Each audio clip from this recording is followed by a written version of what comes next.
bakunzi b'ikiganiro haguruka ukayangane nira utwo turaganira tuvugana cyane cyane ku bijanye na conference yari imaze iminsi mu ishinga rya Oasis Christian Center twayitaziriye Days of Glory.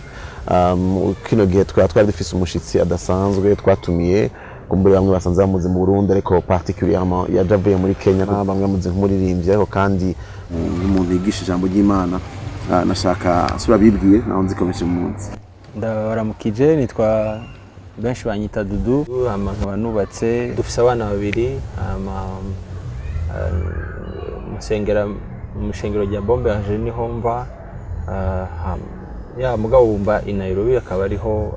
ndiko ndakorera ibikorwa bya misi yose. Yavuze ko abantu benshi basanzwe bakumenyereye ni bake babazi kumaze igihe uri Nairobi ibikorwa bya misi yose Nairobi ukora n'ibikorwa bimeze gute? Ibyo ndiko ndakora i Nairobi biri plus kwiga uburyo ibikorwa dukora bijanye na media canke ibyo kuririmba production abaririmbyi wanashaka uburyo bwo kudistribua ibyo dufise. Tumaze igihe kirekire dukora dushira dutanga ibintu dukora ku buntu kubera tudafise novuga gute tudafise platform canke uburyo bwo kubishikiriza abantu kandi hari abantu benshi baba bashaka kubigura bataba bashaka kubitora for free kuko benshi bazi ko ari ubusuma. Benshi nk'umuntu ushobora kuja muri magazine ngo utore article kanaka utarishe. Nico kimwe rero n'umuziki watwaye amafaranga menshi ibyo dukora ama video dukora byose byatwaye amafaranga menshi mugabo urumva natwe ntitwobagira icyo tubashinja na kimwe kuko nta cadre yari hari yo kubishikiriza abantu yo kubidandaza yo kugira gute. Ivyo uriko bikora kuba babane muri Kenya Nairobi canke bikora kugira ngo nino mu Burundi zoshobore kuronka? Biriko bikorerwa muri Kenya turiko tubishira iyo platform turiko tuyubakira muri Kenya mugabo ni platform yugururirwa abantu bose mu isi yose. None urashaka kuvuga yuko kuba umuririmbyi uririmba indirimbo z'Imana gutazira Imana by'ukuri gishobora kuba umwuga umuntu ashobora gukora ikaba ubuzima bwe bwa misi yose canke twakunda abantu bavuga bati mbona ibintu umuntu akora ariko asanzwe afise ibindi bintu bari mubeshejeho abantu bakuvumengo ni juste ibintu umuntu akora yamaze guheza andi masaha y'akazi? Bon, urumva harimo mu muziki umuntu abirabye d'emblée umuntu abona bimwe ibintu bibiri harimo uruhande rwa ministry hakabaho n'uruhande rwa career. Hari abanyamuziki baririmba kubera baririmba baca amafaranga hari n'abandi bari muri byo kubera ubutumwa bwiza kubera ministry kubera igikorwa c'Imana. Rero igikorwa c'Imana kiri independant kandi kiri ku ruhande kuko gifise amanorma kijera amaregla kijera ariko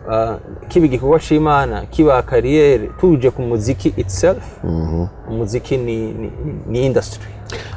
Niwe kumengo ushobora kuba arizi ibijyanye n'umuziki wabyize hehe wiziki? Abantu benshi bazi ngo nize umuziki ariko sinize umuziki je nakoze technique yabyo. Donc je ndi umutekinicien ndi umungenieur technique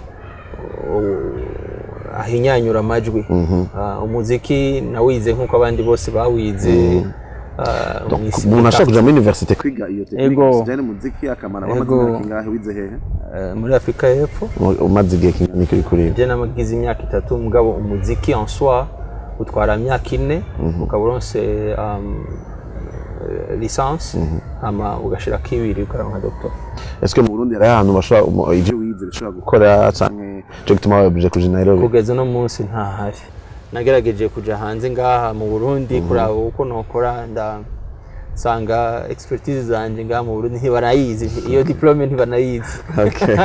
Alors tukuzi kandi umwana wa pastor kandi sanga abavyeyi bawe bakuriye muri environnement y'abantu basenga nikinaza ko wewe ntibabaye oblige kukenera gukizwa pako wakuriye mu muryango w'abantu bakorera Imana donc sadiri ko bakuzukijijwe cyo kimwe n'abandi. Oya nana gato ahubwo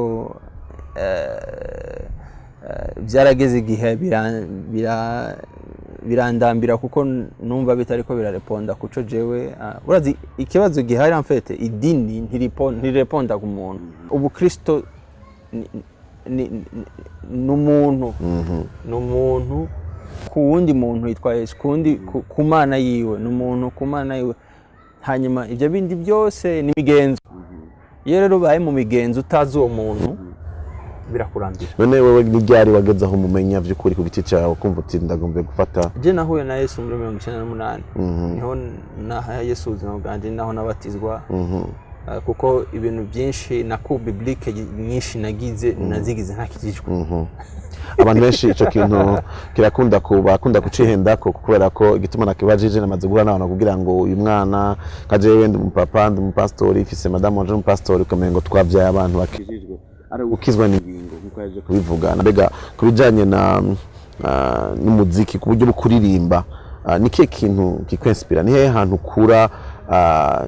ivyo uririmba kuko abaririmbyi benshi batandukanye nka masuzu d'inspiration atandukanye wewe eske vyagize byari bifatanye na 1998 kuvijiga ifashe iyo ngingo canke niko wahamye n'imbere yaho? Imbere yuko nkizwa nari umumuziki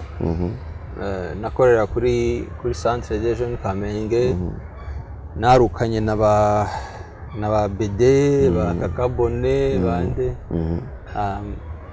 ubwo urungane none go narindimo hanyuma maze gukizwa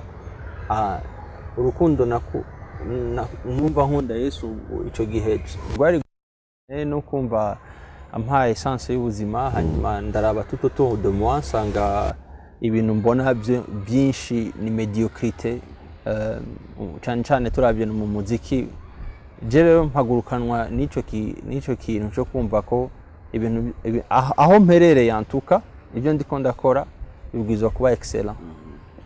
Nari mu baririmbyi ntangura kuririmba gutyo mu nyuma rero nabibaye mu mwanya munini ngerageza kubikora ngo bibe excellent mugabo sinari mfise ingufu zikwiye hanyuma rero uko ngenda niga menya Yesu ndamutahura menyisha nshaka ko nagiye kugera ahantu ndajanjagurika bro ndamenagurika mu mutima wanje ntahura neza mu buryo buri profond ijambo rivuga ngo si kubw'inkomezi kandi si it's not by power or by might but by the Spirit.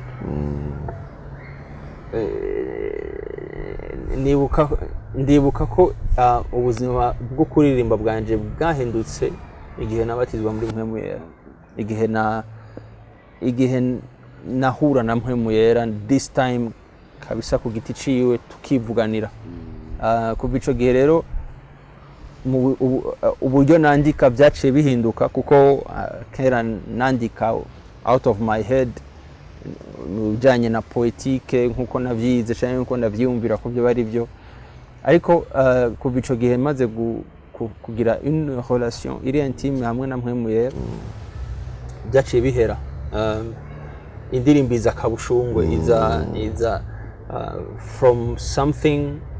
Mpwemu Yera ariko aranyigisha ku kintu ariko arancishamo ku kintu ariko aravugana nanje canke wenyine akayitangura mu mutima wanje hanyuma nkakurikira mu nyuma nkaza gusangana indirimbo. Okay. Donc abantu nkuko mwamaje kubivuga ari ibintu bibagarutse ko cyane hari guhura n'umuntu yitwa Yesu Kristo 1998 ko yavuze ariko kandi harabaye ikindi gihe cyo guhura n'umuntu yitwa Mpwemu Yera. Twese twakuze mu mico myinshi y'abakristo abakatolika protiniki turabizi neza yuko twama twemera ko ari Imana imwe ariko irimwo ubutatu Imana Data Imana Mpwemu Yera. Ariko rero kenshi abantu bakunda kwiyumvira ko Yesu Kristo n'umuntu baramubonye mu mafilme bashagura nawe kumwizera ariko Mpwemu Yera kumbengo ni ikintu cy'umuyaga ikintu kitabaho ariko ndagomba kwibutsa yuko kuko ayivuze n'umuntu kandi hari ikintu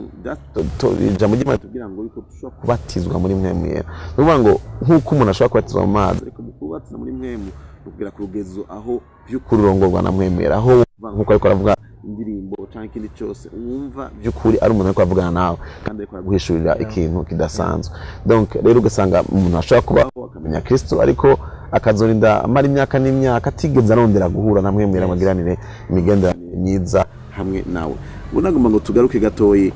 igihe twagutumiye wari muri Kenya wari mu kazi ariko twifuje ko uza gufata umwanya kutwigisha natwe umaze gushika twafashe umwanya kuganira gatoyi ni teme twama dukora umwaka ku mwaka muri eglise ya Oasis aho tugaruka cyane cyane ingene duhindurwa kugira ngo dushushanye n'ishusho ya Kristo aho tuva mu bwiza tuja mu bundi kandi bituzana gutara ko aho mwemuye uw'Imana ari hari mwidegemvye umaze gutangura kutwigisha uhagaze cyane cyane ku kintu cerekana yuko abizera Imana bazokoreshwa ibikomeye bazokoreshwa ibihambaye ariko kandi ko ari ikiguzi gitegeza gutangwa mu gihe ari uritegurira kuza gusangira natwe ijambo turi mu bihe abantu benshi muri kino gihe abakiri bato bagomba ko kuboneka ku bwiza bw'Imana no ko umuntu afise ibintu byinshi miduga igitangaza amazina ibintu bitandukanye agiye arakora canke iki ibintu bigaragara inyuma ariko bidaconnecta cyane na character y'umuntu aho usanga aho umuntu ingene inyifato yiwe ishobora kunavyonona kandi byari ibintu bive ku Mana kandi byashobora gushika kure nike kintu particulièrement umvise mpemu yera yaguhaye gutahura kijanye n'ingene umuntu akwiye kwifata cyangwa kwitegura kugira ngo ashobore kubona ubwiza bw'Imana mu buzima bwiwe ni ikintu cyama kinshikira iminsi yose ubutumwa nza kuvuga nanje buranyigisha aho nyene ndiko ndabutegura nanje buranyigisha kandi bunsiga ahandi hantu burya nza kugera kuvuga nanje namaze kugera ahandi hantu mfise imigambi mishasha mfise ibintu niyemeje niba ari byo nihana nanje navyihanye burya nibaza yuko nibaza kandi nizera yuko burya imbere yo kuja guhagarara imbere y'abantu ukwiye kubanza kudiringa n'Imana kugihejeje kukubwira wowe nyene imbere yo kuja kubibwira abandi so ikintu gikomeye jewe nize kandi bise kigahindura ubuzima bwanje nariko ndagerageza kubigabura urumva mpemu yari yaguhaye message ayiguha iri brut ukumva en general shashaka kuvuga mugaba akazi gahari gakenera sagesse gakenera ubwenge bw'Imana kandi gakenera n'ubwenge bw'ukimuntu bwo gutegura ibintu bituma abantu bakumva buryo umuntu ashaka kuvuga mugaba abantu bamwumva bisaba kabisa akazi karimwo naho kubishira rero ku rutonde igihe rero nabishira ku rutonde ngeze mvuye kuri abazokora ibikomeye mugabo kugira ngo bakore ibikomeye bagwiza gushikama they have to be strong and I was researching ntangura kurondera muri Bibiliya ico Bibiliya ivuga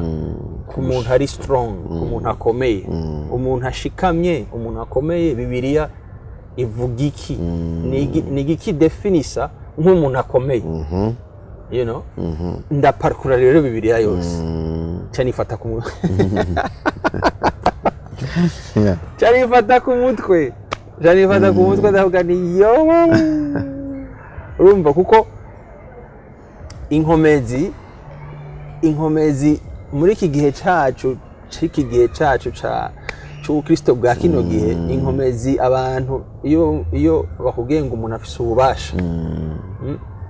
abantu baba bafise arizo ku ndimi ku bitangaza akora ku buryo bazwi ku buryo avuga kumvirizwa ariko Bibiliya si kivuga Bibiliya ntikarivye umuntu akomeye mu Mana nk'umuntu ari popular cyangwa umuntu ari afise ingabire nyinshi ahubwo Paulo aranavuga ngo naho nogira ingabire ntagira urukundo naho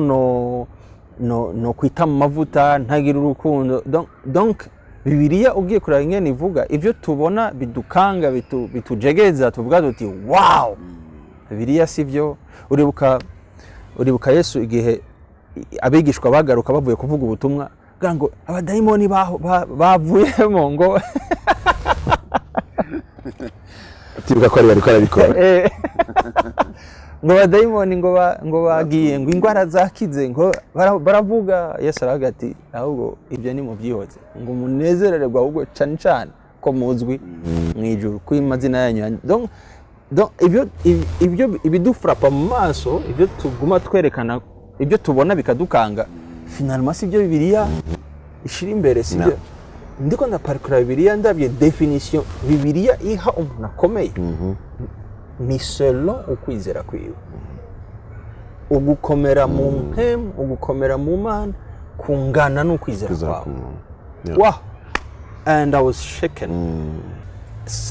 Muri message yose y'iminsi 3 aho hantu harabaye ikintu gikomeye mu buzima. Kurumva ijambo ry'Imana rishinga nta yuko byose bishobokera uwizeye. Numva ukwizera niho gutangura imbere yuko umuntu atanga kubona ibifadika kandi utafise ukwizera utizera ntibishoboka ko ahimbara Imana. Naho uririmba indirimbo nziza, naho umuntu ashobora gukora ku bantu bakabona ingaruka zivuye ku kwizera kw'abo bantu, kumbure ntibigaragaza ko ari umuntu akomeye kubera ko yagiye adafise ukwizera. Shaka ongere ko n'ikindi iyo birivuze ngo abahizi ica yongera ko abahizi mu kwizera. Abahizi mu kwizera. Donc usanga rero muri kino gihe turi mu gihe abantu benshi bariko bararondera kurondera ibintu biboneka bikayangana, kandi Yesu ntiyavuze ngo abadayimoni ntibabumviye iki byose byari byabaye, mugabo akavuga ati gihambaye sico, hari ikindi gihambaye. Rero nico gituma ngo muri uyu mwanya gatoye tuja kubure twegereza mu byo kurangiza n'amagomba kugaruka. None by'ukuri ukwizera guhagaze ko tuzi ko umuntu yizera biri mu ijambo ry'Imana. Mbega umuntu asoma ijambo ry'Imana hanyuma akaguma asubiramwe ivyo yasomye, akaguma bivuga, nico kigaragaza ko umuntu afise ukwizera. Mbega ibintu byose byanditse muri Bibiliya ni ivyiwe, ni ijambo ryose umuntu asomye arisubiyemo akaryatura ica riteza gukoreka mu buzima bwe. Bibiliya ivuga ko ukwizera kuva ku byo twumva, hama ikongera ikavuga ngo ibyo twumva nabyo mu Kirundi bivuga neza kurusha ngo ni ijambo rya Kristo. Ni ijambo rya Kristo. Ni ijambo rya Kristo. Muri Yohana Yesu agaca avuga ngo kuko amajambo ndababwira, iryo jambo ndababwira riri muri present. Si amajambo navuze canke isayo nzovuga, n'amajambo ndababwira kiri muri present. Ayo majambo ndababwira ni mpemu akaba n'ubugingo. Igihe cyose mpemu yera atari waguhaye amajambo ari muri Bibiliya, nubwo muri Bibiliya harimo amasezerano menshi, ayo majambo sayawe sayawe kuko wayasomye gusa ariko ntiyakubwiwe, ntiwayahawe. Icyo wahawe nicyo cyawe, kandi icyo iyo umaze kugihabwa gikreye ukwizera. Ntusubira ntukekeranya, ntabwo iyo Yesu avuze muri wewe nta kintu na kimwe gisubira kunyeganyeza, naho wowe ugira upfe nta kintu na kimwe gisubira kunyeganyeza. Yesu ndamutinya. Yesu yaravuze ngo isi n'ijuru byovaho, ngo ariko amajambo ndababwira ngo ntazovaho, na isi n'ijuru byovaho. Muri twebwe indani dufise amajwi ashika kuri 5. Hari ijwi ryawe, hari iry'impwemu yawe, hari ijwi ry'ama emotion, ijwi ry'ivyumviro, ijwi ry'umubiri, ijwi rya Satani. Aya majwi yose avugira rimwe. Umubiri uravuga nawe, iyo ushonje uravuga. Donc ufise amajwi ashika kuri 5-6 avugira rimwe constamment, umwanya wose. Iki jambo ry'Imana rifasha iyo ugiyuzuza ku munsi ku munsi, ukagiyuzuza ku munsi, utangura kudevelopa ivyumviro vyawe, ugasanga usigaye utahura kandi wumva uko Imana yumvira. Ijambo ry'Imana ritwigisha uko Imana yumvira. Noneho rero igihe uhuye na Yesu akakubwira, yakubwiye umenya ko akubwiye kuko ushobora kudistinga ayo majwi par reference y'ijambo ry'Imana. Kubera usanzwe uzi ingene yiyumviye, usanzwe uzi ingene avuga, usanzwe utahura ingene dialogue yiwe ayi processing. Iyo akuvugishije uramenya ngo ni we. Amen. Nico Bibiliya idufasha, nico ijambo ry'Imana ridufasha. Ariko utegereza kumva ijwi. Ushobora kuryumva audiblement, ushobora kuryumva mu mutima, ushobora kuryumva mu guhishurirwa, ushobora kuryumva muri revelation. Mpemu yaragasuka umuco ku ijambo kanaka, rikaza rikava muri context ryarimo, rikava mu byo ryarimwo ngaho, rikareka gucika indome, noneho rikacika ubugingo. rikaza ukamenga ni wewe ryabwiwe kandi atari wewe ryabwiwe kubisanzwe mugabo kuko mpemu yera rishingiye intahe muri wowe ukamenya ngo usije niyumviriye ubu si jewe kandi ubu si satani uyu ni Imana ivuganye nanje amen kubera ufite reference ariko nivuganye na buryo Imana yamuvugana n'abantu pe iravugana n'abantu hirya no hino iravugana n'abantu abantu benshi bararongorwa n'Imana batanabizi ariko itandukaniro ryacu nabo nuko kubera twe dufite reference y'ijambo ry'Imana turashobora kumenya ngo ni Imana ivuze noneho tukagira ibyizigiro noneho umutima ugaturura kuko tuzi ngo ni Imana yavuze nico cyonyine bibiri dufasha nibaza ko n'amajambo akomeye cyane kandi nibaza ko nkuko muri kumwayumva mumva ko amajambo ajanye n'ukuri kw'ijambo ry'Imana shingira ntahe kuko umuntu Yesu yavuze ngo amajambo yanje niyaguma muri mwebwe niyava muri mwebwe ngo musabe data icyo mugomba cyose kizobabera kuno muri majambo nta kimwe gishobora kuresista ku bijanye n'ubugombe bw'Imana biciye mu ijambo ryawe. Reka ndakongereka akantu mu kurangiza ayo majambo mvuze arangiye cyane uribuka ko Yohani yaciye avuga ngo nuko mu gihe cyose dusavye ngo tumenya ko twishuwe ngo kandi iyo tumenye ko twishuwe muri Jean igice ca 4:5 ngo iyo tumenye ko twishuwe ngo turanezerwa kuko tumenya ko twumviswe Yesu agaca avuga ibyo waruvuze ngo amajambo yanje niyaguma muri mwebwe ayahe majambo Bibiliya